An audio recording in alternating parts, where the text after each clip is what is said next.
Hi student, electrochemistry के lecture number 9 में आप सभी का स्वागत है। इसके पहले हमने इस यूनिट में इलेक्ट्रोलिसिस अर्थात विद्युत अपघटन और इलेक्ट्रोलिसिस के बाद बनने वाले प्रोडक्ट अर्थात उत्पाद कैसे बनाए जाते हैं और इलेक्ट्रोलिसिस अर्थात विद्युत अपघटन की प्रक्रिया किन किन कंडीशन में अर्थात कैसे इलेक्ट्रोड लें और यदि हम सॉल्यूशन लें या फिर मोल्टन स्टेट अर्थात गली अवस्था में लें तो हमको कौन से प्रोडक्ट मिलने वाले हैं, ये सारी चीज़ें हमने अच्छे से पढ़ ली थी। तो उम्मीद है वो सारी चीज़ें और जो छोटे छोटे कॉन्सेप्ट जो आपको क्लियर हो गए होंगे। आज के इस लेक्चर में हम पढ़ने वाले हैं फैराडे का पहला और दूसरा नियम, और साथ में हम देखेंगे कि जो फैराडे का नियम है उसके द्वारा हम न्यूमेरिकल क्वेश्चन के लिए फार्मूला डिराइव करेंगे। और इस लेक्चर का जो पार्ट 2 रहेगा उस पार्ट 2 में हम लोग इससे संबंधित न्यूमेरिकल क्वेश्चन करेंगे। अर्थात आज के इस लेक्चर में हम सिर्फ फैराडे का नियम पढ़ेंगे, पहला और दूसरा, और नियम वास्तव में क्या कहता है और इससे हम कितने टाइप के फार्मूले बना सकते हैं जो कि दूसरे जो एग्जाम्स होते हैं या फिर बोर्ड के एग्जाम में जैसे न्यूमेरिकल क्वेश्चन आते हैं उसको अटेम्प्ट करने में मदद करेंगे। तो इसको समझते हैं। सबसे पहले फैराडे का जो पहला नियम है उस एकदम साधारण सा नियम है। फैराडे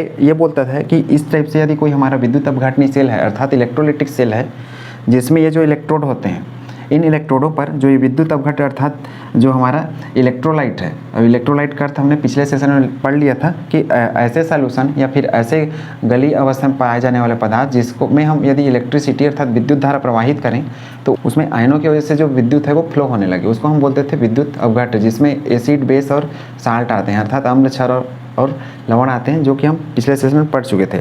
इसका पहला नियम ये बोलता है कि हमारा कोई इस तरीके से विद्युत अपघटनी सेल है तो इस सेल में जो हमारे इलेक्ट्रोड पाए जाते हैं, इस इलेक्ट्रोड पर जो यहाँ से पदार्थ इकट्ठा होता था जा जाके, इनकी जो मात्रा है सीधा सा इसमें फ्लो होने वाले करंट की मात्रा पर निर्भर करेगा।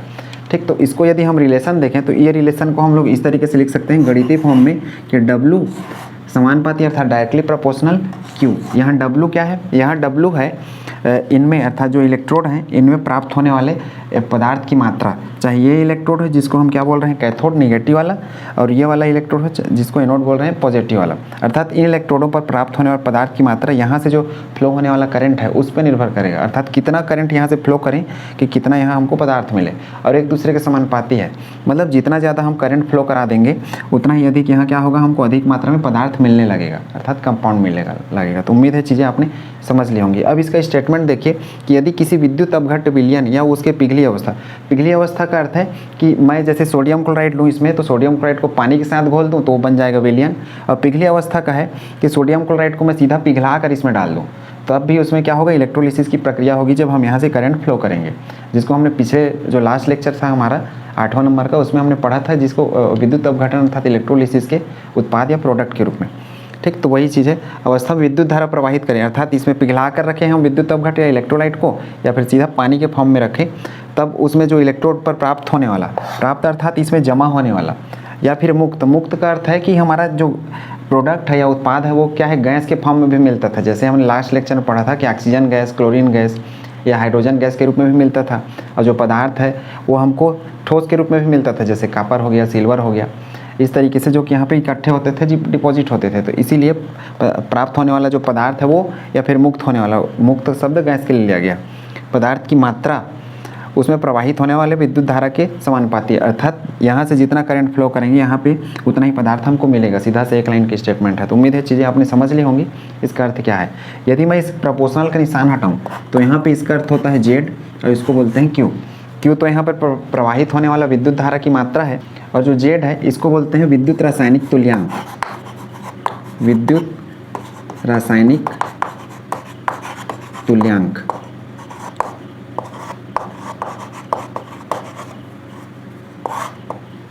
विद्युत रासायनिक तुल्यांक को इलेक्ट्रोकेमिकल इक्विवेलेंट भी कहा जाता है, और वास्तव में ये क्या है, एक स्थिरांक है। तो इसको बोल सकते हैं विद्युत रासायनिक तुल्यांक स्थिरांक। अब ये Z को स्थिरांक बोलते हैं, लेकिन ये Z से ही हम लोग क्या है, दूसरा जो इसका द्वितीय नियम है उसको भी हम डिराइव कर पाएंगे। ठीक, तो पहले हम इस जो पहला नियम है इसको क्लियर समझ लेते हैं। अर्थात ये तो हमारा हो गया, इतना ही है आपके एग्जाम के फ्यू से। ये W डायरेक्टली प्रोपोर्शनल Q ही लिखना है, और ये W इक्वल टू ZQ आगे बढ़ा के। अब इस Z को हम आगे डिराइव कर रहे हैं कि Z वास्तव में होता क्या है। इस इक्वेशन में यदि मैं Z का मान निकालना चाहूँ तो इसको हम कैसा कर सकते हैं, Z इक्वल टू क्या हो जाएगा, W/Q। अब Q क्या है, हमारा प्रवाहित होने वाली विद्युत की धारा, और Q का जो यूनिट होता है ये होता है कूलाम्ब, अर्थात इसका जो इकाई होता है इसको कहा जाता है कूलाम्ब, इसका इकाई है। और इसको बोलते हैं प्रवाहित होने वाली विद्युत की धारा, प्रवाहित होने वाली विद्युत की मात्रा, विद्युत की मात्रा। और ये जो Q है ये बराबर होता है I और T के। I यहाँ क्या है, ये विद्युत धारा I को कहा जाता है जिसका यूनिट होता है एम्पियर, और T का अर्थ होता है टाइम और इसका यूनिट होता है सेकेंड। तो इसको हम और आगे पढ़ेंगे न्यूमेरिकल में, तो Q इक्वल टू IT होता है। अब इस इक्वेशन में Q का मान यदि मैं 1 रख दूँ, अर्थात Q क्या है, Q है प्रवाहित होने वाली विद्युत की मात्रा, जिसका जो सूत्र है उसको बड़ा कर दें तो Q इक्वल टू IT होता है। अर्थात 1 सेकेंड में यदि मैं 1 एम्पियर विद्युत धारा प्रवाहित करूं तो उसको मैं बोलूँगा 1 कूलाम, क्योंकि इसका यूनिट होता है कूलाम, ठीक, जिसको हम किससे रिप्रेजेंट करते हैं, C से, इस तरीके से। अब यदि मैं इस सूत्र में Z equal to W/Q, Z जिसको हमने क्या बोला है, विद्युत रासायनिक तुल्यांक का स्थिरांक, यदि मैं Q अर्थात जो हमारा विद्युत धारा की मात्रा है उसको 1 कूलाम प्रवाहित करूं, तब ये क्या हो जाएगा, Z इक्वल टू W हो जाएगा। इस तरीके से हम Z का डेफिनेशन बना सकते हैं। कैसे बना सकते हैं, जब विद्युत अपघट्य में अर्थात ये जो हमारा इलेक्ट्रोलाइट सॉल्यूशन है इसमें 1 कूलाम धारा का अर्थ यहाँ पे एक प्रकार से आप आवेश समझिए, क्योंकि कूलाम चार्ज का यूनिट होता है, इस वजह से तो धारा भी लिख सकते हैं, आवेश भी लिख सकते हैं। जब विद्युत अपघट्य में 1 कूलाम आवेश प्रवाह कराया जाए अर्थात भेजा जाए, प्रवाहित किया जाए तब इलेक्ट्रोड पर प्राप्त पदार्थ की मात्रा, इसको क्या बोलते हैं, W, को क्या बोलते हैं हम, Z अर्थात विद्युत रासायनिक तुल्यांक कहा जाता है, विद्युत रासायनिक तुल्यांक कहा जाता है। तो ये हो गया आपका विद्युत रासायनिक तुल्यांक अर्थात जो Z है उसका डेफिनेशन। अब ये डेफिनेशन इसलिए लिखना पड़ा है क्योंकि हम इसी इक्वेशन को W इक्वल टू ZQ को आगे बढ़ाएंगे और ये जो Z का मान है और Q का मान है इसको हम डिराइव करेंगे और साथ में एक हमको नया इक्वेशन मिलेगा जो कि गणित के पर्पस से इंपॉर्टेंट है, जिससे हम गणित बना पाएंगे। गणित तो इससे भी बनेगा लेकिन सरल टाइप का बनेगा, तो जो एडवांस लेवल के गणित है उसको हम Z से डिराइव करेंगे। इसको नोट करिए। फिर जो Z का वैल्यू है उसको हम निकालना सीखते हैं और Q का जो मान है Q इक्वल टू IT, ये भी हम इसके साथ भर के बनाएंगे। तो उम्मीद करता हूँ फैराडे का पहला नियम आपने समझ लिया होगा। ये बिल्कुल सामान्य भाषा में है कि जितना आप करंट फ्लो कराओगे यहाँ से उतना ही यहाँ पे आपको पदार्थ मिलेगा, ठीक। तो इसको नोट करिए। फिर इसके आगे हम और नया इक्वेशन डिराइव करते हैं और साथ में समझते हैं कि Z के मान से हम कितने टाइप के फार्मूले बना सकते हैं। अभी हमने पढ़ा फैराडे का नियम, अब हम उसमें Z को कैसे कैलकुलेट करते हैं वो तरीका सीख रहे हैं। इसके अलावा इसके छोटे छोटे फार्मूले निकाल रहे हैं जिसको हम इसका जो पार्ट 2 में पढ़ेंगे अर्थात न्यूमेरिकल क्वेश्चन जब करेंगे तो काम आने वाला है। तो इसको समझते जाइए कैसे स्टेप बाय स्टेप करते हैं। जैसे कि ये बताया, फैराडे बोलता है कि जो भी पदार्थ की मात्रा आपको इलेक्ट्रोड पर मिलने वाली है वो सीधे करंट जो जितने आपने फ्लो कराया है अर्थात जितना चार्ज या आवेश फ्लो कराया है उसके सीधे समानुपाती होगा अर्थात डायरेक्टली प्रोपोर्शनल होगा। तो ये उसका रिलेशन है। अब इसको हम आगे करें तो W इक्वल टू Z क्यों निकलता है। Z यहाँ पे क्या रहता था, विद्युत रासायनिक तुल्यांक या जिसको इलेक्ट्रोकेमिकल इक्विवेलेंट कहा जाता है। अब इसको हम कैसे निकालते हैं ये समझिए। यहाँ से तुल्यांक भार हमने नॉर्मलता वाले सेक्शन में पढ़ा है कि तुल्यांक भार क्या होता है, और नहीं पढ़ा है तो कोई दिक्कत नहीं है, यहाँ पे हम उसको फिर से पढ़ेंगे कैसे इसको निकाला जाता है और ये वास्तव में किसको कहा जाता है। और चूंकि हमारा ये जो लेसन है ये विद्युत अपघटन से संबंधित है अर्थात ये जो सेशन है इसमें, तो हम यदि देखें सामान्य एक इलेक्ट्रॉन होता है, एक इलेक्ट्रॉन पर जो हमारा चार्ज होता है या आवेश होता है उसका मान हमने पढ़ा है सामान्य रूप से, जो पुराना कक्षा है उसमें 1.6 × 10⁻⁻19 कूलाम। अब यदि मैं 1 मोल इलेक्ट्रॉन की बात करूं, 1 मोल इलेक्ट्रॉन उसके ये तो 1 इलेक्ट्रॉन पर चार्ज होता है इतना 1.6 × 10⁻19। अब यहाँ पे यदि हम माइनस लिखें इसका अर्थ है कि वो नेगेटिव चार्ज वाला है ये पता चलता है, और प्लस लिखेंगे तब उसका अर्थ होता है पॉजिटिव चार्ज वाला। अर्थात इलेक्ट्रॉन के केस में हम माइनस का निशान लिखा रहता था, प्रोटॉन के केस में प्लस का निशान। लेकिन ये निशान जब कोई भी गणित कैलकुलेट किए जाते हैं तो निशान हटा लिए जाते हैं। वो निशान सिर्फ ये रिप्रेजेंट करता है कि वो नेगेटिव चार्ज वाला है, अगला वाला पॉजिटिव चार्ज वाला है, ठीक। तो 1 इलेक्ट्रॉन पर चार्ज इतना। अब यदि मैं 1 मोल इलेक्ट्रॉन पर देखूं, इलेक्ट्रॉन का आवेश या चार्ज तब कितना होगा, तो मैं सीधा सा 1 मोल का अर्थ हमको पता है कि एवोगैड्रो संख्या होता है। अब एवोगैड्रो संख्या का अर्थ क्या होता है, एवोगैड्रो संख्या मतलब कितना 6.022 मतलब 6.022 × 10⁻23। अब इधर मैं लिख दूंगा कूलाम, ठीक। ठीक, उम्मीद है चीज़ आपने समझ लिया होगा। 1 मोल इलेक्ट्रॉन पर चार्ज इतना होगा और 1 पर इतना है, अर्थात मोल 1 मोल का अर्थ कितना, 1 मोल का अर्थ इतना होता था ना, एवोगैड्रो संख्या, जिसको Na या N0 से रिप्रेजेंट करते थे, Na या फिर N0। अब इसको मैं कैलकुलेट करूँ तो हमको इतना मिलता है, लगभग है 96,485, जिसको राउंड फिगर पे हम मान लेते हैं 96,500, ताकि हमको जो गणित है वो बनाने में मदद मिले। और ये होगा हमारा कूलाम्ब। क्यों? क्योंकि जो चार्ज होता है आवेश, आवेश अर्थात ये Q है वास्तव में, ठीक है, जो कि यहाँ पे मैं लिखा था प्रभावित धारा की मात्रा अर्थात वो आवेश है। तो 1 मोल इलेक्ट्रॉन का आवेश यदि देखें तो हम 96,500 कूलाम्ब होता है। अब इसको मैं अप्लाई करता हूँ कि माना कि मेरे पास क्या है, एक कापर +2 है और कापर +2 से हम बना रहे हैं कापर, अर्थात एक हमने क्या लिया है, विद्युत अपघट्य विलयन ले रखा है और उसमें जो हमारा कापर है वो इस कापर +2 के रूप में पड़ा हुआ है। अब जैसे ही हम करंट फ्लो करना शुरू करेंगे तो जो प्लस वाला है वो किसकी ओर जाना शुरू करेगा, माइनस वाले की ओर, और माइनस अर्थात ऋण का निशान, और ऋण का निशान किस पे होता था, कैथोड वाले पे, ठीक है, अर्थात विद्युत अपघटनी सेल में ऋण का निशान कैथोड पे होता था। इस कारण ये जो कापर है वो कैथोड पे इकट्ठा होकर हमको मिलेगा, वो इस फॉर्म में मिलेगा, अर्थात सॉलिड के फॉर्म में। अब ये ऐसा कैसे हुआ होगा, ये ऐसा हुआ होगा कि इसको इलेक्ट्रॉन मिला होगा एनोड वाले से, क्योंकि एनोड पे क्या होता है, ऑक्सीकरण होता है, इस वजह से। और ये सारी चीज़ें हमने पिछले लेक्चर में पढ़ लिया था, तो वहाँ से ज़रूर सीखें वास्तव में कैसे ये चीज़ें की जाती हैं। मैं यहाँ पे डायरेक्ट बता रहा हूँ। 2 इलेक्ट्रॉन ये ग्रहण किया होगा और इस तरीके से कापर में बदल गया। अब 2 इलेक्ट्रॉन ग्रहण किया, अर्थात जैसे हम एक चीज़ और याद रखें कि यदि 1 इलेक्ट्रॉन हम लिखते हैं तो उसका अर्थ होता है 1 मोल इलेक्ट्रॉन, 2 इलेक्ट्रॉन लिखते हैं तो उसका अर्थ होता है 2 मोल इलेक्ट्रॉन, क्योंकि केमिस्ट्री की भाषा में 1, 2, 3, 4 ऐसे संख्या नहीं होते, यहाँ पे सारी चीज़ों को हम मोल के फॉर्म में गिना करते हैं। तो इस वजह से ये जो दो इलेक्ट्रॉन है इसको मैं बोलूँगा हमेशा 2 मोल इलेक्ट्रॉन। अब ये जो कापर है, चूँकि मैं मोल की बात कर रहा हूँ, तो जो 2 मोल इलेक्ट्रॉन है इस एक कापर को क्या कर रहा है, कापर सॉलिड में बदल रहा है, अर्थात कापर +2 को, और ये किस में इकट्ठा कर रहा है, ये वाला जो पोर्शन है वो आपके कैथोड में इकट्ठा हो रहा है वास्तव में, ठीक। तो ये जो कापर होता है उसका वजन होता है ये 63.5 ग्राम। चूँकि हम जब मोल में लेते हैं किसी भी वेट को तो मोल में हमेशा ग्राम में लिखा जाता है। यदि मैं इसी को मोल के जगह सिर्फ परमाणु या अणु के फॉर्म में लेता, अर्थात एटम या मॉलिक्यूल के फॉर्म में, तब यहाँ मैं AMU यूनिट लगाता। चूँकि जो मोल होता है वो पूरे वेट के साथ रहता है ग्राम में, इस वजह से हम इसके यूनिट को ग्राम लगा रहे हैं। ये तो 2 मोल के लिए था। अब यदि मैं 1 मोल का मुझे निकालना रहे, अर्थात 1 मोल जो इलेक्ट्रॉन है, इलेक्ट्रॉन का अर्थ यहाँ पे वास्तव में चार्ज से है, तो वो कितने को करेगा, तो इस हिसाब से मैं इसको कर सकता हूँ 63.5 बट्टा ये जो 2 है इसी की जगह मैंने क्या कर दिया 1, तो ये क्या हो जाएगा बट्टा 2, और इधर मैं लिख दूंगा ग्राम। अब इसका अर्थ क्या है, इसका अर्थ ये है कि जो 2 मोल इलेक्ट्रॉन है मेरा, ये क्या कर रहा है, ये जो कापर +2 है उसके पास जा रहा है 2 मोल इलेक्ट्रॉन, अर्थात 2 मोल मैं चार्ज भेज रहा हूँ, बिजली का करंट है। इसको इस तरीके से समझिए कि ये हमारे पास एक कंटेनर है और इसमें हमने क्या लगा रखा है, इलेक्ट्रोड लगा रखा है, और ये माइनस वाला टर्मिनल हो गया और ये वाला हो गया हमारा प्लस वाला टर्मिनल, ठीक।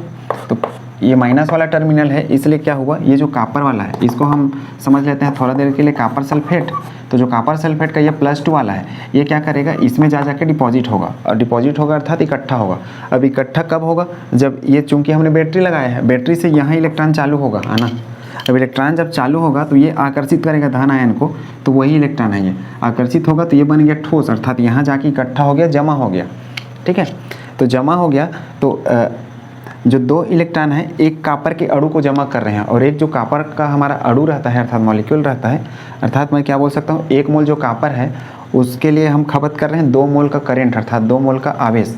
मतलब यहाँ से 2 मोल आवेश आया और 1 मोल कापर मेरा इसमें क्या हो गया, जमा हो गया। अब इस हिसाब से 2 मोल जो इलेक्ट्रॉन है वो 1 मोल कापर अर्थात 63.5 ग्राम जो कापर है उसको इकट्ठा कर रहा है किसमें, इस इलेक्ट्रोड पर। कौन से वाले इलेक्ट्रोड पर, कैथोड वाले इलेक्ट्रोड पर। तो 1 मोल का मुझे निकालना रहेगा, तो क्या करूँगा, जो मान है मेरा उसमें इस 2 को भाग दे दूंगा, तो मेरे को कितना मिल जाएगा 1 मोल का। अब इससे हम एक सूत्र डिराइव कर सकते हैं। कैसे डिराइव कर सकते हैं, ये बिल्कुल हमने क्या पढ़ा था, तुल्यांक भार पढ़ रखा था किसमें, जो हमारा नॉर्मलता वाला सेक्शन था उसमें। ये देखिए ये क्या है, इसका मोलर मास है अर्थात मोलर द्रव्यमान। तो इसके लिए मैं सूत्र क्या लिख सकता हूँ, m। अब ये मैंने क्या किया है, ये जो 2 मोल इलेक्ट्रॉन था ना यहाँ पे, इसी इलेक्ट्रॉन को यहाँ पे लिख रखा है, इसलिए मैं यहाँ पे क्या लिख दूंगा n, और यहाँ पे लिखूंगा f लिखा हूँ यहाँ पे। इसका अर्थ होता है फैक्टर और n का अर्थ होता है n फैक्टर। n फैक्टर वास्तव में वैलेंसी बताता है, ठीक है, वैलेंसी अर्थात संयोजकता। और ये सूत्र जो हमारा बन रहा है इस इक्वेशन के हिसाब से। ऐसे हम ढेर सारे अलग अलग कर सकते हैं, मैं सिर्फ सूत्र को डिराइव कराना चाह रहा था, इस वजह से ये लाया हूँ। m/n अर्थात ये मोलर मास हो गया, और n अर्थात ये जो इलेक्ट्रॉन कितने भाग ले रहे हैं वो भी इसकी वैलेंसी बताएगा। जैसे 2 ले रहे हैं तो इसकी वैलेंसी 2 है, लेकिन कुछ केस में क्या है, जब इलेक्ट्रॉन मेरे पास रहेंगे नहीं, कोई गैस आ गया, तो उसके केस में वैलेंसी को मैं कैसे डिसाइड करूँगा। तो उसके केस में वैलेंसी को डिसाइड करने का दूसरा तरीका है जिसको हम सीखेंगे थोड़ी देर बाद। तो ये होगा m/n, और ये किसकी तरह सूत्र दिख रहा है, ये हमने पढ़ा था इसमें नॉर्मलता वाले में, = m/n। ये सेम इसी की तरह है, अर्थात 1 मोल जो हम निकालते हैं, मतलब 1 मोल जब मैं करंट दूंगा तो कितना पदार्थ मुझे मिल रहा है वो वास्तव में क्या है, इसको हम बोल सकते हैं 1 तुल्यांक। ठीक है, 1 मोल वास्तव में क्या होता है, 1 तुल्यांक, और 1 तुल्यांक में मेरे को कितना ग्राम मिल रहा है उसके लिए हम सूत्र इस तरीके से डिराइव कर सकते हैं। तो उम्मीद है चीज़ आपने समझ लिया होगा। अर्थात मैं क्या बोल सकता हूँ इसको सरल भाषा में कि एक तो जो हमारा तुल्यांक भार है, एक सूत्र इससे हमको मिल गया, और तुल्यांक भार वास्तव में क्या दिखाता है, तुल्यांक भार हमको ये दिखाता है कि 1 मोल जो इलेक्ट्रॉन है ये जब मैं भेजूं तो मुझे 1 ग्राम तुल्यांक पदार्थ मिलेगा, ये बताता है 1 ग्राम तुल्यांक पदार्थ किस में मिलेगा, जो है मेरा इलेक्ट्रोड है वहाँ पर मिलेगा।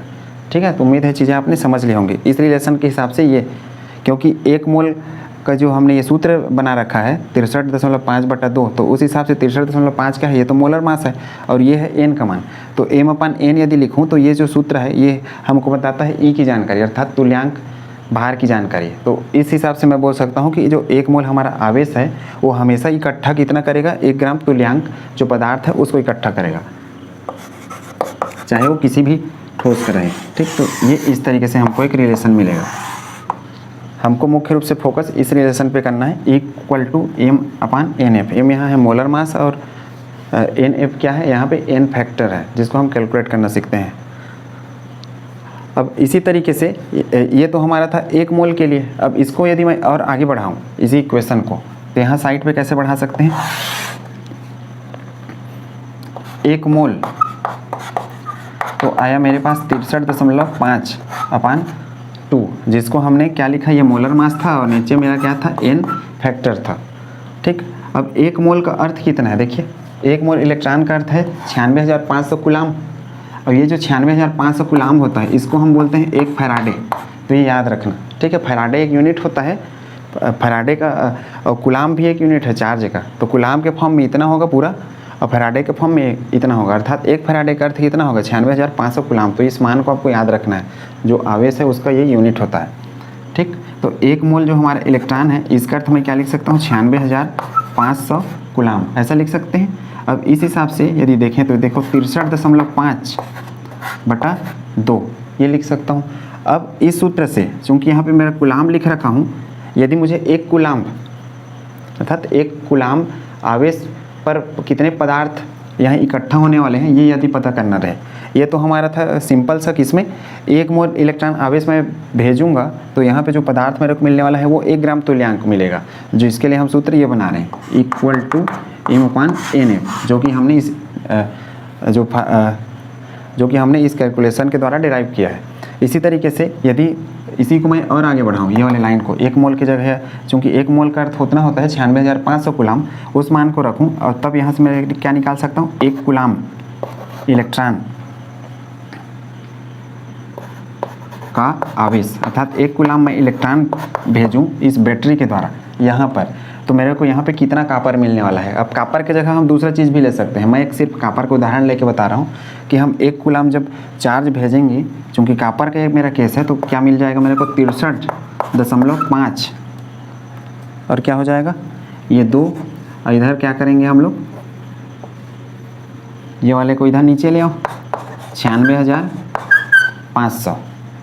अब ये किस में आएगा, ये चूँकि वजन है इसलिए मैं इधर लिखूँगा ग्राम। कहने का अर्थ है कि जब 1 कूलाम चार्ज में भेजूंगा तो मेरे को इतना पदार्थ यहाँ पे इकट्ठा हुआ मिलेगा।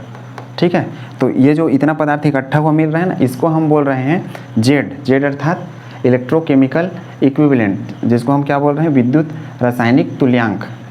ठीक, तो उम्मीद है चीज़ आपने समझ लिया होगा। हमने उसके डेफिनेशन में भी ये लिखा था कि 1 कूलाम करंट भेजने पर कितना पदार्थ मुझे मिल रहा है, उसको हम क्या बोल रहे हैं, जेड मिल बोल रहे हैं। तो इस हिसाब से ये जो 1 कूलाम इलेक्ट्रॉन का जो चार्ज है या आवेश है, इसको हम क्या बोलते हैं, इसको हम बोलते हैं जेड। तो जेड इक्वल टू ये हो गया हमारे पास 63.5 अपॉन 2 इंटू 96,500। अब यदि मैं इससे फार्मूला डिराइव करना चाहूँ, ठीक है, 63.5 अपॉन 2 इंटू 96,500 से यदि फार्मूला डिराइव करना चाहूँ तो क्या आ जाएगा मेरे पास फार्मूला। जैसे हमने क्या किया है, ये वाले लाइन के लिए हमने क्या लिख रखा है, ये एम अपॉन एन एफ लिखा है। तो एक एक्स्ट्रा चीज़ मैं यदि जोड़ दूँ तो मेरे को मिल जाएगा जेड के लिए फार्मूला। ठीक, अर्थात जेड को मैं क्या लिख सकता हूँ, देखिए ये तो एम था अर्थात मोलर मास था, और ये क्या था, मेरा एन फैक्टर था एन एफ, और ये क्या है 96,500 कूलाम है ये।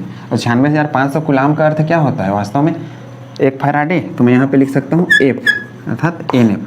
तो उम्मीद है ये कैसे लाना है डेरिवेशन आपने समझ लिया होगा। मुख्य रूप से आपको ये डेरिवेशन लाना नहीं है, मैं सिर्फ समझाना ये चाह रहा हूँ कि ये कैसे आते हैं इक्वेशन। ये इक्वेशन आपको याद करने हैं, ठीक, जो कि गणित बनाने में मदद करेगा। ये जेड का मान ये, और यदि ई का मान निकालें तो ई का मान ये। अब यहाँ पे मैं आपको ये निकालना सिखाऊंगा कि एन एफ जो है, एन फैक्टर जिसको बोलते हैं, ये हम कैसे कैलकुलेट करेंगे। अब इस मान को मैं यदि यहाँ पे रखूँ जेड वाले में, तो जेड का मान हमने क्या निकाला है, M upon N factor F, और ये क्या है एफ, इस तरीके से। और क्यू का अर्थ तो हम जानते ही हैं, क्यू हमने पढ़ा है कि क्यू इक्वल टू होता है I T, Q equal to I T होता है। आई का अर्थ होता है धारा जिसका यूनिट होता है एम्पियर, और टी का अर्थ होता है टाइम जिसका यूनिट होता है सेकंड, अर्थात इसका यूनिट एम्पियर, इसका यूनिट सेकंड, और जो क्यू है इसका यूनिट होगा हमेशा कुलाम्ब में, ठीक है, जिसको हमने और 1-2 बार लिख रखा है। देखिए क्यू का यहाँ पे कुलाम्ब में, और अगला यदि और करें तो फैराडे में भी उसका यूनिट मिलेगा।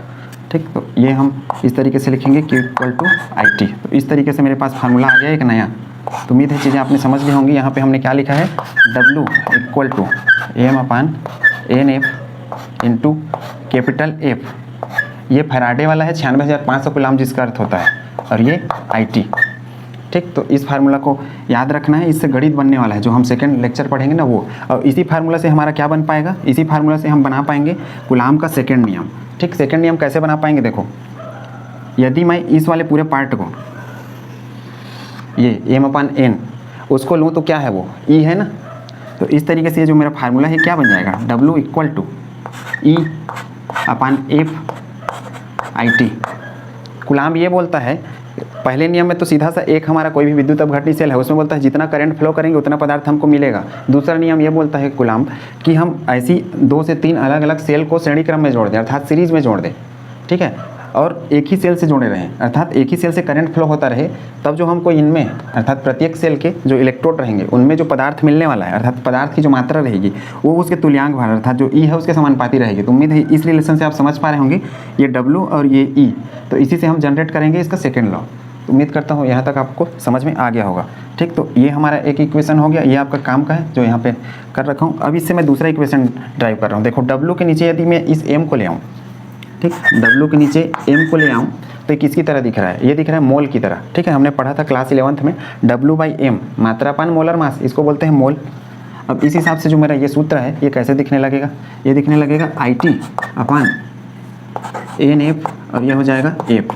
तो इस तरीके से यदि मेरे पास मोल दिया रहेगा तो हम और यदि मेरे को मोल निकालना रहेगा, यदि WM का मान दिया है तो हम इस सूत्र का प्रयोग करेंगे। ठीक, तो इसका अर्थ चूंकि मोल है तो मैं इसको लिखूंगा N बराबर W/M equal to IT NF। अब इसको मैं और आगे थोड़ा सा लिखना स्टार्ट करूं तो ये हमारा सूत्र कैसे दिखने लगेगा, देखिए W/M की जगह मैं यदि सिर्फ N लिख दूँ तो ये हो जाएगा N equal to IT upon NF, और ये क्या है F है। इस तरीके से NF को N से मल्टीप्लाई करूँ तो मेरे पास डेरिवेशन आ जाएगा NF इक्वल टू IT, और ये हो जाएगा F। ये हमारे पास एक फार्मूला आ गया, इसके द्वारा हम कोई भी गणित कर पाएंगे। N यहाँ क्या है, N है स्मॉल n मोलों की संख्या, NF क्या है, N फैक्टर है, I क्या है, यह है धारा अर्थात विद्युत धारा जिसका यूनिट होता है एम्पियर, ये T क्या है, T है यहाँ पे टाइम, और ये जो F है कैपिटल F, ये क्या है अपना फैराडे है, और एक फैराडे का अर्थ कितना होता है 96,500 कूलाम। तो उम्मीद है इस कंसेप्ट आपने समझ लिया होगा। इसको नोट करिए। फिर मैं जो N फैक्टर है इसको हम कैसे निकालेंगे किसी भी ठोस के लिए, क्योंकि हमारा जो प्रोडक्ट है विद्युत अपघटन का वो ठोस भी आता था गैस भी आता था।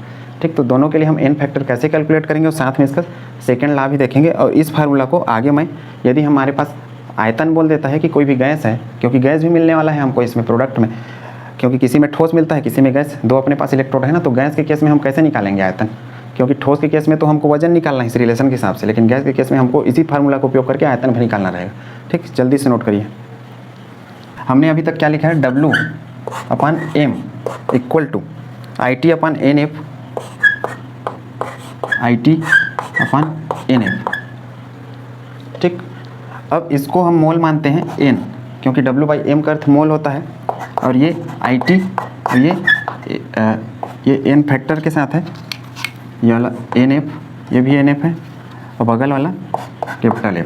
इससे मल्टीप्लाई करेंगे तो हमको NF इस तरीके से मिलता है IT। इस फार्मूला का उपयोग भी हम गणित बनाने में करेंगे। एक फार्मूला ये है, मुख्य रूप से सारे फार्मूले हमको इससे मिलने वाले हैं, ये वाले से, और ये सीधा मिल रहा है ये वाले से, ZQ से। ठीक, उम्मीद है यहाँ तक आपने समझ लिया होगा। अब सोचिए हमको आयतन पूछ देता है निकालने के लिए, तो हम आयतन कैसे डिराइव करेंगे।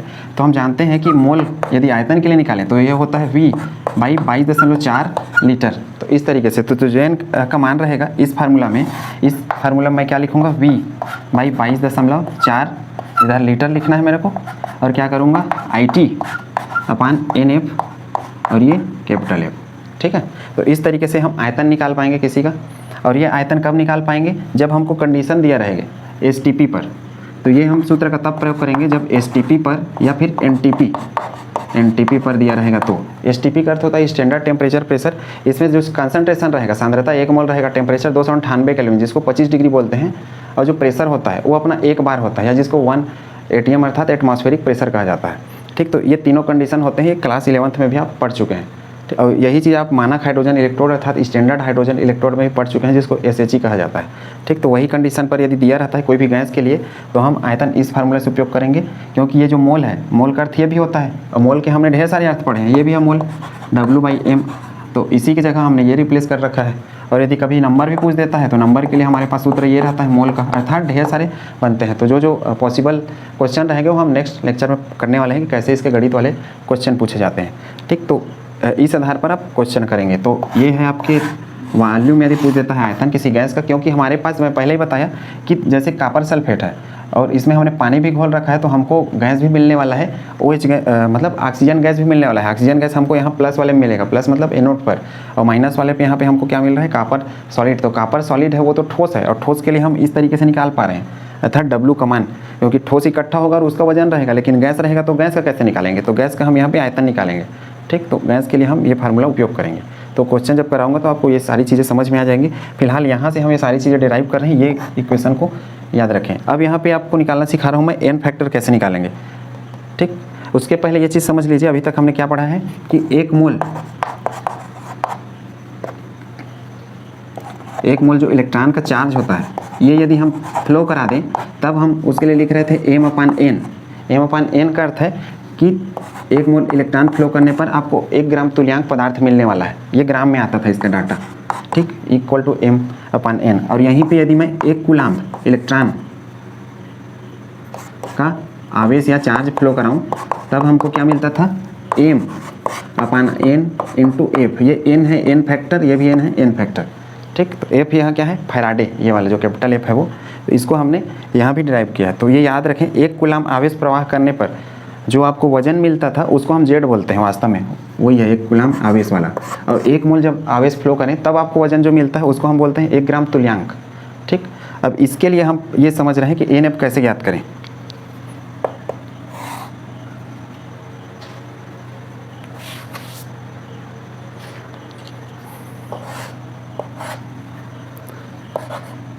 NF अर्थात n फैक्टर कैसे पता करें, और इस सूत्र में ही हमको ज़रूरत पड़ने वाला है इक्वल टू m/NF। m तो मोलर मास होता है, NF कैसे पता करेंगे, तो NF यदि मेरे पास अम्ल है, अम्ल के केस में H+ जो आयन होते हैं उससे हम NF का मान पता करेंगे, H+ आयन से। कैसे, जैसे मान लो मेरे पास HCl है। ठीक, तो इसका जो NF है, n फैक्टर, इसका मान 1 होगा, क्यों, क्योंकि इसमें हाइड्रोजन 1 है। यहीं पे यदि मैं H2SO4 लिखूं तो यहाँ पे हाइड्रोजन 2 है, इसलिए NF का मान क्या हो जाएगा, 2 हो जाएगा। तो ये तो अम्ल के केस में हो गया। यदि मेरे पास क्षार है अर्थात बेस है, तब NF कैसे पता करूँगा, यहाँ पे OH माइनस आयन की संख्या के हिसाब से। अब जैसे मेरे पास NaOH है, तो इसके लिए मैं n फैक्टर निकालूँ तो यहाँ पे लिखूँगा 1 और यहीं पे यदि मेरे पास कैल्शियम हाइड्रोक्साइड है 22, तो यहाँ पे NF का मान निकालूँ तो ये निकल जाएगा 2। ठीक, लेकिन ऐसा अम्ल क्षार का आपको ज़रूरत नहीं पड़ने वाला है। इस यूनिट में आपको ज़रूरत पड़ने वाला है गैस का और सॉलिड का, वो भी आयन के फॉर्म में। तो ये कैसे निकालेंगे, देखिए यदि मेरे पास कोई आयन है, ये इंपॉर्टेंट है इस यूनिट में गणित बनाने के लिए काम आएगा आपको। यदि हम किसी आयन के निकालें तब उसके ऊपर हमको हमेशा आवेश देखना है या चार्ज कितना प्लस है या कितना माइनस है। तो यदि मान लो मेरे पास कॉपर +2 है तो इसके NF का मान होगा 2। ये प्लस माइनस का निशान छोड़ते हैं हमेशा, वो नहीं लिखे जाते। मान लो मेरे पास Cl- लिखा है तो NF का मान हो जाएगा 1। तो इस तरीके से हम डिसाइड करेंगे प्लस माइनस वाले जो भी चीज़ें रहेंगी उसमें। ठीक है, अब यदि मेरे पास कोई गैस है, ठीक है गैस, तो इसके लिए हम उपयोग करेंगे संयोजकता। अब गैस के लिए संयोजकता कैसे उपयोग करेंगे वो समझिए, क्योंकि गैस भी आपको मिलेगा प्रोडक्ट में, ऑक्सीजन गैस हो गया, क्लोरीन गैस हो गया, ये सारी चीज़ें। जैसे मेरे पास O2 गैस है तो इसका जो NF का मान रहेगा वो कैसे डिसाइड करेंगे, देखिए एक ऑक्सीजन यदि मैं लिखूं ऑक्सीजन, तो इसके अंतिम कक्षा में 2 और ये अंतिम में होता है 6 इलेक्ट्रॉन। ठीक है, और इसको अष्टक अर्थात ऑक्टेट पूरा करने के लिए 2 की आवश्यकता होती है। और वैलेंसी क्या कहलाता है, वैलेंसी वह है जो अंतिम कक्षा में अष्टक पूरा करने के लिए कितने इलेक्ट्रॉन की आवश्यकता है उसको कहा जाता है वैलेंसी या संयोजकता। चूंकि इसको 2 की आवश्यकता है इसलिए एक ऑक्सीजन का 2, तो यहाँ पे देखिए 2 ऑक्सीजन है तो कितना कर दूंगा मैं, इसका हो जाएगा टोटल 4। ठीक, तो उम्मीद है चीज़ें आपने समझ ली होंगी कैसे है। अब इसी तरीके से मैं दूसरा यदि लिखूँ Cl2, तो Cl यदि मैं लिखूँ तो इसका तो होता है 17, एटॉमिक नंबर 2, 8, 7, अंतिम में 7 इलेक्ट्रॉन। अष्टक पूरा करने के लिए कितने की आवश्यकता है, 1 की। और चूंकि यहाँ पे कितना क्लोरीन है 2, तो 1 गुणा 2 करूँगा तो क्या आ जाएगा मेरा N फैक्टर, इसके लिए आ जाएगा 2। ठीक, तो इसी तरीके से कोई भी गैस रहेगा उसको आप निकालेंगे। जैसे हाइड्रोजन के केस में H2, तो हाइड्रोजन तो अष्टक बनाएगा नहीं, क्योंकि हाइड्रोजन क्या है, हाइड्रोजन हीलियम जैसे बनना चाहेगा, जो कि अपवाद है अष्टक नियम का। ठीक है, इसके पास 1 है तो ये एक और लेके हीलियम जैसे बनाएगा, अर्थात इसकी संयोजकता कितनी है, 1 है। इसलिए इसका भी जो N फैक्टर रहेगा वो क्या आएगा, 2 आएगा। तो उम्मीद करता हूँ N फैक्टर कैसे कैलकुलेट किया जाता है आपने सीख लिया होगा। ठीक, गैस वाले केस में कैसे कैलकुलेट करना है, आयन वाले केस में कैसे कैलकुलेट करना है, अम्ल क्षार वाले केस में कैसे कैलकुलेट करना है। ठीक, इसको नोट करिए। फिर हम इसका सेकंड नियम पढ़ते हैं, जो कि मैं यहाँ पे डिराइव कर रखा था कि सेकंड नियम हम कैसे इस फार्मूला से उपयोग करेंगे। सीधा सा इस फार्मूला में देखने पे समानुपाती का रिलेशन निकलता है। M/NF ये क्या है, ये बता दिया था कि 1 मोल जब हम इलेक्ट्रॉन फ्लो कराएंगे तो हमको यहाँ पे जो पदार्थ मिलने वाला है वो 1 ग्राम तुल्यांक मिलेगा। और 1 ग्राम तुल्यांक का अर्थ होता है उसका मोलर मास, अर्थात जो भी पदार्थ है उसका मतलब उसका आपको परमाणु भार या अणु भार जो भी है वो निकालना रहेगा, और साथ में उसमें कितने इलेक्ट्रॉन निकल गए हैं, और फिर उस तरीके से N फैक्टर का हम मान निकाल पाएंगे। ठीक, जल्दी से नोट करिए। अब हम पढ़ रहे हैं फैराडे का दूसरा नियम। फैराडे का दूसरा नियम पहले नियम की तरह है, लेकिन इसमें बोलता है कि एक से अधिक आपको विद्युत अपघटनी सेल को जोड़ना है। पहले नियम में क्या बोलता था, एक सेल रहे हमारा विद्युत अपघटनी अर्थात इलेक्ट्रोलिटिक, और उसमें जितना करंट फ्लो करेंगे उनके इलेक्ट्रोडों पर मिलने वाला है पदार्थ की मात्रा, अर्थात सीधा सा जितना ज़्यादा करंट उतना ही अधिक पदार्थ की मात्रा। अब यहाँ पे ये बोलता है जो फैराडे है कि हम इस तरीके से अलग अलग विद्युत अपघटनी सेल ले लें, मतलब 2 या फिर 2 से अधिक भी ले सकते हैं, और इनको इस तरीके से सीरीज अर्थात श्रेणी क्रम में जोड़ दें और एक ही बैटरी से जोड़े रहें। कंडीशन इसका ए है कि एक ही बैटरी से जोड़ें और एक ही बैटरी से सबको करंट फ्लो होता रहे। ठीक, आपको सीरीज से कैसे जोड़ना है ये ध्यान रखिए। ये माइनस वाला टर्मिनल, अब जरूरी नहीं है इधर ही माइनस माने, आप इधर भी मान सकते हैं। तो माइनस वाला इधर से जोड़ना है और प्लस वाला इधर से। अब देखिए एक जो हमारा होता है सेल, उसमें क्या होता है, 1 प्लस 1 माइनस होता है। चूंकि हमने इसको माइनस मान रखा है इसलिए इसको हमने क्या माना है, प्लस। और उसी तरीके से इसको हमने प्लस मान रखा है तो इसको हमने क्या मान रखा है, माइनस। अब इनको एक दूसरे से जोड़ रखा है तो इसको बोल रहे हैं श्रेणी क्रम। यदि मान लो हमको एक और यहाँ पे कंटेनर रखना रहता अर्थात विद्युत अपघटनी सेल, तो क्या करते, इधर भी एक को मानते प्लस और एक को मानते माइनस। प्लस वाले को क्या करते, इस लाइन से जोड़ देते, और माइनस जिसको मानते उसको क्या करते हम लोग, इस लाइन से जोड़ देते। ठीक है, यदि इस तरफ हम करते तो इस तरफ भी वैसे एक को प्लस एक को माइनस, तो प्लस वाले को प्लस से जोड़ना है, माइनस वाले को माइनस से जोड़ना है। ठीक, तो उम्मीद है चीज़ें आपने समझ लिए होंगे कि श्रेणी क्रम में कैसे जोड़ना है। और बैटरी सब इस तरीके से जुड़े रहेगा, अर्थात जहाँ से भी कनेक्ट करें एक ही बैटरी से सबको सप्लाई होना है। इसका अर्थ है कि जो भी आपका विद्युत अपघटनी सेल रहेगा जिसमें विद्युत अपघटन अर्थात इलेक्ट्रोलिसिस की प्रक्रिया होनी है, उसको एक समान आपको क्या मिलना है, करंट मिलना है, इसलिए एक ही सेल से जोड़ना है। जब एक समान करंट भेजा जाएगा तो इसका नियम ये कहता है कि जो ये इलेक्ट्रोड है हमारे अलग अलग, जैसे मैं मान लो थोड़ा देर के लिए मान लेता हूँ इस इलेक्ट्रोड को, ये हमारा ए इलेक्ट्रोड है, बी इलेक्ट्रोड है, मतलब एक ही प्रकार के हैं इलेक्ट्रोड, ऐसा नहीं है कि अलग अलग है। मतलब इसको यदि हम प्लेटिनम माने तो प्लेटिनम मान सकते हैं, कॉपर क्लोराइड लिया हूँ अर्थात क्यूप्रस क्लोराइड लिया हूँ तो इसको हम कॉपर इलेक्ट्रोड भी मान सकते हैं। तो ये कैसे इलेक्ट्रोड होते हैं और विद्युत अपघटन की प्रक्रिया कैसे होती है, जलीय माध्यम, ये सारी चीज़ें हमने पिछले लेक्चर मतलब लेक्चर नंबर 8 में पढ़ लिया है कि एनोड पर कौन सा प्रोडक्ट मिलेगा, उत्पाद मिलेगा, कैथोड पर कौन सा प्रोडक्ट मिलेगा या उत्पाद मिलेगा। ठीक, तो वहाँ पे इस जगह पे मैं वो चीज़ निकालना नहीं सिखाऊंगा, वहाँ से आप जरूर सीख लें। ये सी इलेक्ट्रोड हो गया, ये वाला डी इलेक्ट्रोड हो गया। इसका नियम ये बोलता है कि हम 2 या 2 से अधिक सेलों को अर्थात विद्युत अपघटनी सेल को आपस में श्रेणी क्रम से जोड़ दें और एक ही सेल से जोड़े श्रेणी क्रम में। ठीक, इसीलिए देखो लिखा हूँ कि जोड़कर एक समान विद्युत धारा प्रवाहित किया जाए। यदि श्रेणी क्रम में जोड़े और एक समान विद्युत धारा प्रवाहित करें, एक समान विद्युत धारा का अर्थ ये है कि एक ही सेल से जुड़े हों इस तरीके से, तब प्रत्येक इलेक्ट्रोड अर्थात इन इलेक्ट्रोडों पर प्राप्त या मुक्त अर्थात गैस भी मिलेगा। इस वजह से मुक्त है क्योंकि कुछ प्रोडक्ट आपको गैस मिलेंगे, जैसे कॉपर क्लोराइड है, इसमें ये इसका जली विलयन ले रखे हैं, तो कॉपर जो है वो प्लस वाला होता है, तो ये कैथोड पे मिलेगा माइनस की ओर। और क्लोरीन और चूंकि वाटर है यहाँ पे, तो हमने एक नियम पढ़ा था पिछले लेक्चर में SNO-CBI करके। ठीक है, तो इस हिसाब से जो क्लोरीन है और ये जो OH, तो क्लोरीन हमको गैस के फॉर्म में मिलेगा यहाँ पे क्लोरीन गैस करके इसके लिए। और इसको यदि हम देखें तो यहाँ पे जो सिल्वर प्लस है, प्लस वाला यहाँ पे मिलेगा हमको कैथोड पर, और NO3 और OH में NO3 यहाँ पे हमको नहीं मिलने वाला है क्योंकि जो हमने पिछले लेक्चर में श्रेणी पढ़ा था इस रूल के हिसाब से, तो OH पहले आता है, अर्थात यहाँ पे आपको इसमें ऑक्सीजन गैस मिलने वाला है एनोड वाले में। यदि मैं यही प्रोडक्ट लूँगा तब यहाँ पे आपको कॉपर सॉलिड मिलेगा। ये निकालने का तरीका मैंने आपको पिछले लेक्चर में सिखाया था, विद्युत अपघटन की उत्पाद अर्थात प्रोडक्ट कैसे निकाले जाते हैं, और ये चीज़ मैं निकाल के बताया था। ये सब को आप प्लेटिनम मानना, अभी फिलहाल प्लेटिनम इलेक्ट्रोड, और ये सबका जली विलयन लिखा है, जली है ये सब।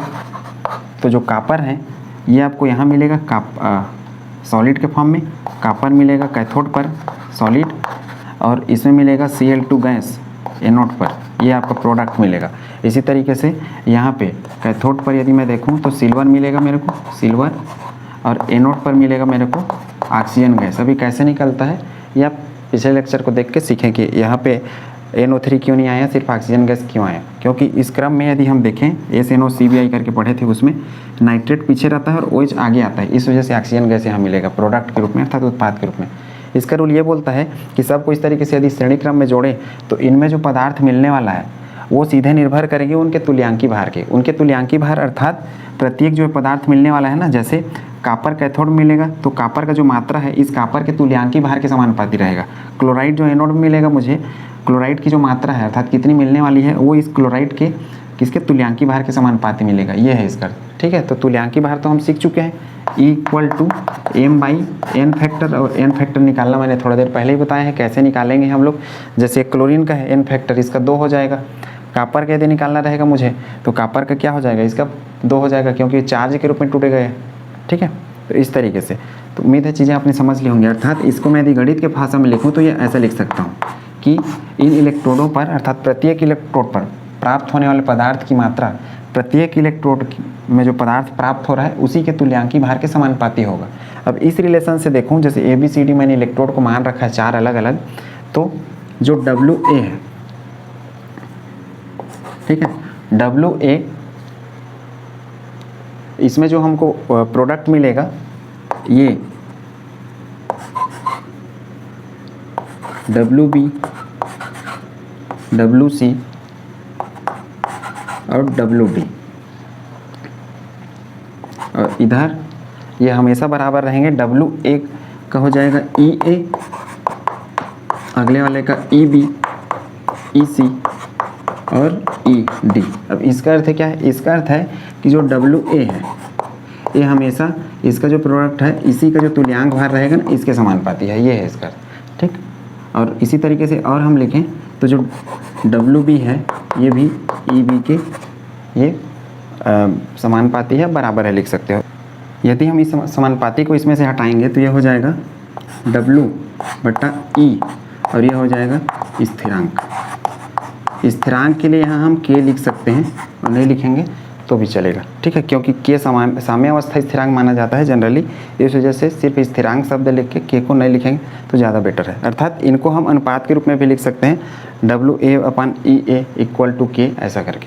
ठीक, तो उम्मीद करता हूँ ये चीज़ें आपने समझ ली होंगी। इसको हम इस फॉर्म में भी बना सकते हैं। इस फॉर्म में कैसे बना सकते हैं, देखो WA/EA ऐसे, तब WA/EA, इसी तरीके से WB/EB, WC/EC और WD/ED। अब ये सब क्या है, स्थिरांक के बराबर है इस रिलेशनशिप के हिसाब से। तो उम्मीद करता हूँ चीज़ें आपने समझ ली होंगी। अब ये जो इक्वेशन है W और E वाला, ये हम कैसे डिराइव करते हैं ये समझिए। जैसे ये हमारा कॉपर क्लोराइड का सॉल्यूशन है और ये वाला सिल्वर नाइट्रेट का सॉल्यूशन है। पहला ये वाले के लिए यदि मैं लिखूँ ये मात्रा वाला, तो हम इसका पहला जो इक्वेशन था अर्थात पहला जो नियम था उसमें हमने क्या पढ़ा था, W = Z³ पढ़ा था, ठीक है। और Z का मान हमने क्या पढ़ा था, Z का मान हमने पढ़ा था M/N, मतलब NF, और ये F और ये Q का अर्थ क्या होता था IT, जो कि हम ये थोड़ा देर पहले निकाले हुए हैं। अब इस रिलेशन से देखिए, इसमें चूंकि मैं एक ही सेल से जोड़ के रखा हूँ तो मेरा I और T क्या होगा, I अर्थात जो करंट है और T ये दोनों क्या होंगे, ये हमेशा होंगे समान, दोनों एक समान रहेंगे। मतलब दोनों कंटेनर में एक समान करंट रहेगा, दोनों कंटेनर में एक समान समय लगेगा करंट आने के लिए, ठीक है। अब ये लेकिन ऐसा नहीं है कि दोनों में मेरे को एक समान वजन मिलेगा, दोनों में हमेशा अलग अलग वजन मिलेगा। क्यों? क्योंकि यहाँ पे मैंने कॉपर लिया है तो कॉपर का क्या होता है, जो परमाणु द्रव्यमान होता है वो अलग होता है, तो अलग मिलेगा मेरे को। इस जगह पे सिल्वर लिया हूँ तो सिल्वर का मुझे अलग मिलेगा। अब यहाँ पे देखिए क्लोरीन है तो क्लोरीन का चूंकि परमाणु द्रव्यमान अलग, तो क्लोरीन का मान भी अलग मिलेगा, तुल्यांक भार भी अलग, सारी चीज़ अलग। मतलब इनमें जो मिलेंगे वो सब एक दूसरे से अलग मिलेंगे। यहाँ ये बोलता है कि करंट जब फ्लो करेंगे श्रेणी क्रम में जोड़कर, तो इनमें जो पदार्थ मिलेगा उसका जो मात्रा है वो उनके तुल्यांक भार के समानुपाती होगा प्रत्येक पदार्थ के। जैसे यहाँ पे इस रिलेशन को मैं लिखा था कि ए जो इलेक्ट्रोड है उसके लिए मात्रा मैं WA लिखा हूँ तो उसका तुल्यांक भार हो गया EA, तो ये एक दूसरे के समानुपाती अर्थात बराबर होंगे, ये है। उसी प्रकार WB का, अब इसी रिलेशन को मैं इस तरीके से लिख के इन्हीं सारी चीज़ों को हम ऐसा भी लिख सकते हैं ये। अब ये रिलेशन है, इसको डिराइव कैसे करते हैं, जैसे कि मैं बताया कि दोनों कंटेनर को एक समान करंट मिल रहा है, क्योंकि एक ही बैटरी है तो एक समान करंट मिलेगा। I समान है दोनों के लिए और जो T है अर्थात टाइम है वो भी क्या है, समान है। अब यदि मैं इसमें ये जो कंटेनर है और ये कंटेनर है इसमें किसी एक इलेक्ट्रोड के लिए निकालना चाहूँ, मान लो A के लिए निकाल रहा हूँ, बाकी सब के लिए आप निकाल सकते हैं, और ये B के लिए, ठीक। तो A के लिए यदि निकालूँ तो W का मान क्या लिख सकता हूँ मैं, WA = मोलर मास, और ये IT/NF, और ये क्या है, फैराडे। ये M/NF है, ये क्या है, तुल्यांक भार कहलाता है। इसका मान यदि मैं बनाना चाहूँ तो WA, चूंकि A के लिए निकाल रहा हूँ तो इसी को मैं लिखूंगा EA, और ये हो जाएगा IT अपान हो जाएगा F। तो ये तो हो गया A वाले इलेक्ट्रोड के लिए यदि मात्रा मुझे चेक करनी है तो। इसी तरीके से इसको मैं मान लेता हूँ समीकरण 1। इसी तरीके से B के लिए यदि लिखना चाहूँ तो सेम इसी तरीके से मैं WB = EB IT और F हो जाएगा। एक स्टेप ऐसा आप उसके लिए भी कर लेंगे, WB अर्थात इसमें यदि कितना पदार्थ मुझे मिल रहा है, यदि मैं ऐसा फार्मूला को डिराइव करना चाहूँ तो इस तरीके से डिराइव कर सकता हूँ। अब इन दोनों को एक दूसरे से भाग दीजिए। अब जरूरी नहीं है पहला को दूसरे से भाग दें, अब दूसरा को पहले से भी भाग दे सकते हैं। भाग देंगे तो होगा क्या, देखिए WA/WB बराबर ये क्या हो जाएगा, EA IT अपान F, ये F और EB IT upon F। ITF एक दूसरे से क्या होगा, कैंसिल आउट हो जाएगा। तो हमको ये क्या मिलेगा, यही रिलेशन मिल जाएगा, WA/WB = EA अपान EB। उम्मीद है चीज़ें आपने समझ ली होंगी। इसको हम कैसे डिराइव करते हैं, E कहाँ से आ रहा है, E आ रहा है ये पहले इक्वेशन वाले से, जो कि मैं पहले इक्वेशन में भी बताया था कि जो हमारा इसका प्रथम नियम है उसी से दूसरा नियम उत्पन्न हो जाता है। सिर्फ याद ये रखना है कि आपको ये लाइन स्टेटमेंट याद रखना है, और ये आपके पेपर के पर्पज से इंपॉर्टेंट है, बाकी और डेरिवेशन नहीं पूछता है। यदि सिद्ध करिए पूछता है डिराइव करने के लिए, प्रूव करने के लिए, तो आप इस तरीके से प्रूव कर सकते हो। किसी भी कंटेनर के लिए ले सकते हो, C और D के लिए भी ले सकते हो, सभी का यही अनुपात आएगा, AB की जगह CD आ जाएगा उसमें, ठीक। तो इस तरीके से इसको प्रूव भी किया जाता है। मतलब ये याद रखना है कि इसमें जितने पदार्थ मिलने वाले हैं ये इन्हीं के तुल्यांक भार के समानुपाती होगा, ठीक। तो तुल्यांक भार तो निकालना आप जानते ही होंगे, ठीक। कैसे निकाल पाएंगे, जैसे मान लो मुझे कॉपर +2 का निकालना है, Cu+2 का तुल्यांक भार निकालना है, तो इसका जो मोलर मास होता है E = M/NF, तो मोलर मास होता है कॉपर का 63.5 और N मतलब +2 लिखा हो तो 2, तो इस तरीके से इसका क्या निकल जाएगा, तुल्यांक भार निकल जाएगा। तो आप इस तरीके से गणित भी कर सकते हैं। तो गणित यहाँ नहीं पढ़ेंगे, हम नेक्स्ट लेक्चर में इसका गणित हल करने वाले हैं। तो उम्मीद करता हूँ आज का कॉन्सेप्ट आपने समझ लिया होगा। आपको कंडीशन यही रखना है कि समान मात्रा में करंट फ्लो कराना है। समान मात्रा में करंट फ्लो होगा तो क्या होगा, यहाँ पे देखिए IT का मान इसीलिए हमने चेंज नहीं किया है क्योंकि I और T दोनों जो इलेक्ट्रोड है अर्थात चारों इलेक्ट्रोड में है, सब में एक समान है, क्योंकि यहाँ से सभी एक ही बैटरी से जुड़े हुए हैं, इस वजह से एक समान है।